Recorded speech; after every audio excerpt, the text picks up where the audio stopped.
Hi, I'm doctor Suresh Buddha from doctor care homeopathy.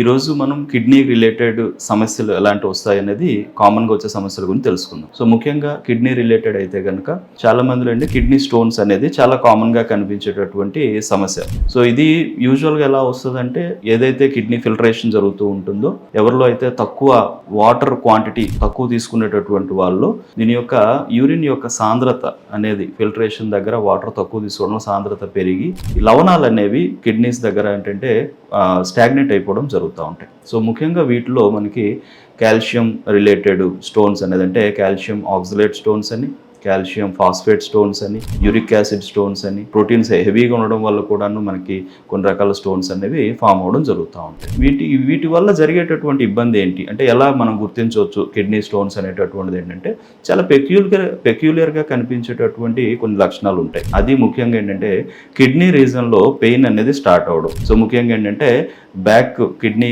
ప్లేసెస్లో ఎక్కడైతే ఉంటుందో అక్కడ నుంచి పెయిన్ అనేది వచ్చి అది ముందుకి రేడియేట్ అవ్వడం జరుగుతుంది. అంటే అబ్డామిన్ రీజన్కి రావడం, లేదంటే థై రీజన్కి రావడం, లేదంటే జెనైటల్ రీజన్ వరకు కూడా పెయిన్ రేడియేట్ అవ్వడం జరుగుతుంటుంది. ఈ విధంగా పెయిన్ అనేది రావడం, రేడియేట్ అవ్వడం కనిపించిందంటే కనుక ఎక్కువ శాతము కిడ్నీ స్టోన్ పెయిన్గా మనం గుర్తిస్తాం. దాన్ని రీనల్ కోలిక్ అంటాం. సో ఇలాంటి పెయిన్ వచ్చేటప్పుడు ఇమీడియట్గా అల్ట్రాసౌండ్ స్కాన్ అనేది అబ్డామిన్ స్కాన్ తీపిస్తే కనుక దాంట్లో మనకి క్లారిటీగా కిడ్నీలో ఎటువైపు స్టోన్స్ ఉన్నాయి, ఎంత సైజులో ఉన్నాయి, అలాగే ఏ ప్రదేశంలో కిడ్నీ లోపల అప్పర్ పోల్లో ఉందా, మిడ్ పోల్లో ఉందా, లేదా లోయర్ పోల్లో ఉందా, లేదు అంటే యురేటర్ లోపల ఎక్కడైనా అడ్డుపడిందా అనేటటువంటి తెలుస్తుంది. దాంతోపాటు ఏంటంటే ఆ సైజ్ కూడా మనకు క్లారిటీగా తెలుస్తుంది. సో దీనికి ఈ యొక్క లక్షణాలు కొంతమంది తీవ్రంగా ఉండొచ్చు, కొంతమందికి మైల్డ్ పెయిన్ అనేది స్టార్ట్ అవుతుంది, కొంతమంది చెప్తారు చాలా ఇయర్స్ నుంచి స్టోన్స్ వస్తూ పోతూ ఉన్నాయండి అనేటట్టు చెప్తారు. సో అంటే క్రానిసిటీ బాగా పెరిగే అవకాశాలు ఉంటాయి. సో ఎవరిలో అయితే వాటర్ తక్కువ తాగుతారో, ఎవరిలో అయితే సరైన అన్ఈవెన్ ఫుడ్ టైమింగ్స్ అనేవి తినడం కానీ, ఎక్కువ ఒబేసిటీ ఉండడం కానీ, డయాబెటీస్ లాంటి ప్రాబ్లమ్స్తో సఫర్ అవ్వడం కానీ, థైరాయిడ్ లాంటి ప్రాబ్లమ్స్తో సఫర్ అవ్వడం కానీ, ఇలాంటి పరిస్థితులు ఉన్నటువంటి వాళ్ళలో ఈ యొక్క కిడ్నీ స్టోన్స్ అధికంగా కనిపించే అవకాశాలు ఉంటాయి. అండ్ వీటితో పాటుగా జెనెటిక్ టెండెన్సీస్ అనేవి, సో అంటే వంశపారంపర్యం కూడాను ఎవరికైనా కిడ్నీ స్టోన్స్ అనేవి ఉంటే కనుక వాళ్ళ యొక్క నెక్స్ట్ జనరేషన్స్ కూడాను ఆ స్టోన్స్ కనిపించే అవకాశాలు మాత్రం చూస్తూ ఉంటాం.